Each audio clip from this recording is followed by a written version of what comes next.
Assalamualaikum warahmatullahi wabarakatuh. Waalaikumsalam. Perkenalkan, kami dari kelompok 2. Perkenalkan, nama saya Bagus Ferry Kurnia Alayubi. Saya selaku MC. Perkenalkan, nama saya Muhammad Ali Mustafa. Saya akan pembicara 1. Perkenalkan, nama saya Diko Putra. Saya berbicara 2. Perkenalkan, nama saya William. Saya berbicara 3. Perkenalkan, nama saya Muhammad Rafian Nabil. Berbicara 4. Perkenalkan, nama saya Opal. Berbicara 5.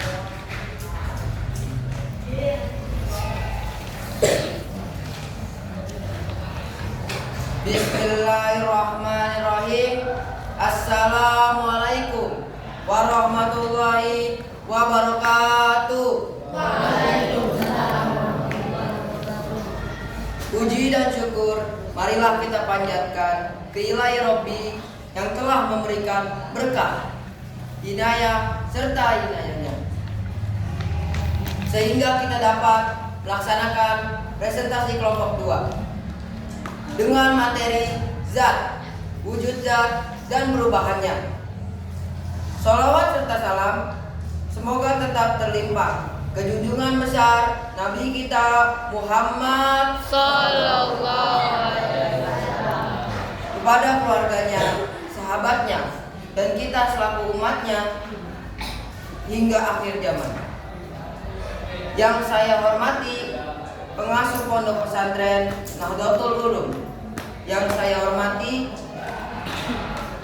guru pelajaran IPA Pak Sisdharma, serta kawan-kawan yang saya sayangi. Perkenalkan, nama saya Bagus Ferry Kurnia Alayubi. Saya akan memimpin acara pada hari ini. Untuk acara selanjutnya, kami panggilkan Ananda M. Ariataka untuk menjelaskan materi yang pertama. Assalamualaikum warahmatullahi wabarakatuh. Waalaikumsalam warahmatullahi wabarakatuh. Nama saya Muhammad Ali Mustafa. Saya akan menjelaskan materi zat. Materi zat adalah sebelum membahas mengenai zat, kita mempelajari terlebih dahulu. Pengertian materi adalah sebagai segala sesuatu yang menempati ruang yang memiliki volume dan mempunyai massa. Kayu, udara, dan air merupakan contoh materi. Udara merupakan materi yang berupa gas. Lalu, bagaimana kita dapat membuktikan beradanya udara? Saat kita meniup balon karet, berarti kita memasukkan udara ke dalam balon, sehingga ukuran balon lama-lama kelamaan akan semakin besar. Hal ini menunjukkan bahwa udara dapat menempati ruang di dalam balon mempunyai volume tertentu. Kayu ada yang berukuran besar, ada juga yang berukuran kecil. Perbedaan ukuran ini menunjukkan bahwa materi mempunyai jumlah tertentu. Ukuran yang menunjukkan jumlah materi disebut massa. Massa suatu materi tidak dipengaruhi oleh gaya gravitasi bumi. Oleh karena itu, massa suatu materi benda akan selalu tetap dimanapun tempatnya. Sebaliknya, karena materi adalah ukuran yang menyatakan besarannya gaya gravitasi. Bumi yang di dalamnya oleh suatu materi semakin mendekati kutub bumi, semakin besar gaya gravitasi bumi, sehingga kutub bumi semakin besar gaya gravitasi, sehingga berat materi akan semakin besar. Sebaliknya, semakin mendekati daerah zat ada 3 macam, yaitu padat, cair, dan gas. Masing-masing zat tersebut memiliki sifat yang berbeda. Seperti yang telah dijelaskan sebelumnya, setiap benda yang ada di sekitar kita merupakan materi di dalam dapat berupa zat tunggal murni dan dapat juga merupakan campuran zat murni. Adalah materi yang hanya tersusun. Oke, terima kasih Anda Ketaba. Untuk selanjutnya kami panggilkan Ananda Nilkou Siva untuk menjelaskan materi selanjutnya.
Masa juga merupakan contoh sifat ekstensif.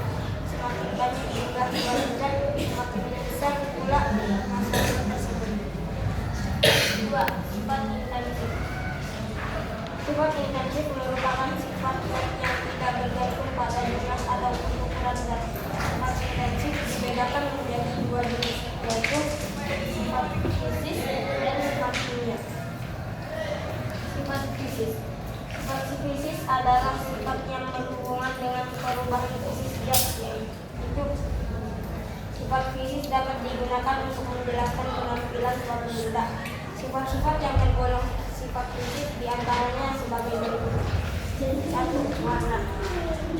Warna berhubungan dengan ionitas basa menghasilkan garam. 4. Perkara. Warahmatullahi wabarakatuh. Oke, terima kasih Ananda Diko.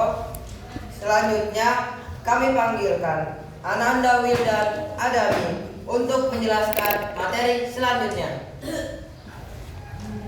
Assalamualaikum warahmatullahi wabarakatuh. Waalaikumsalam warahmatullahi wabarakatuh.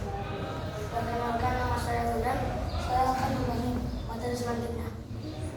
3. Susunan partikel pada zat. Atau di dalam gelas yang kemudian kami jatuhkan di atas meja. Bentuknya tetap bukan dipikir. Partikel-partikel pada bentuk tersebut tidak bisa, walaupun tempatnya berubah. Hal ini terjadi karena susunan partikel pada sangat dapat dengan daya tarik partikel yang sangat kuat. Untuk memisahkan partikel-partikel pada batu tersebut diperlukan daya renggang yang sangat besar. Misalnya dengan menggunakan palu besar. Sesaat setelah air di dalam gelas ditambahkan di permukaan meja, air mengalir ke sebelah arah sehingga permukaannya melebar.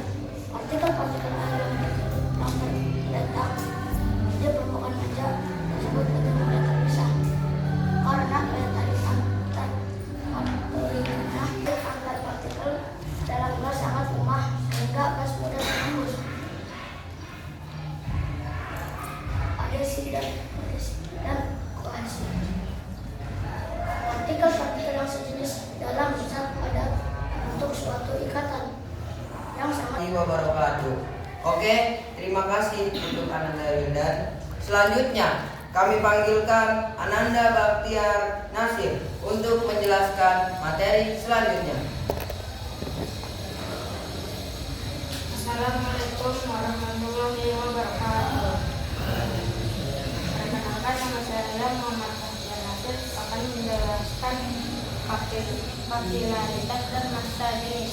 Kapilaritas. Tahukah kamu apa fungsi handuk, kos dalam yang kami pakai, sapu tangan yang kami gunakan, dan tintel yang biasa digunakan untuk memaksa lantai rumahmu? Semua kain yang dibuat untuk bahan handuk, kos dalam, sapu tangan, dan tintel tersebut berhubungan erat dengan peristiwa kapilaritas. Jika kami perhatikan tumbuhan yang tumbuh di lingkungan sekitarmu, tingginya sangat bervariasi. Semua tumbuhan yang ada di sekitar rumahmu dapat hidup karena kebutuhan air yang diperoleh dari dalam tanah tercukupi. Air di dalam tanah yang diperlukan oleh semua tumbuhan disalurkan melalui pembuluh kapil pada batang tumbuhan tersebut. Semakin tinggi suatu pohon, daya kapilaritas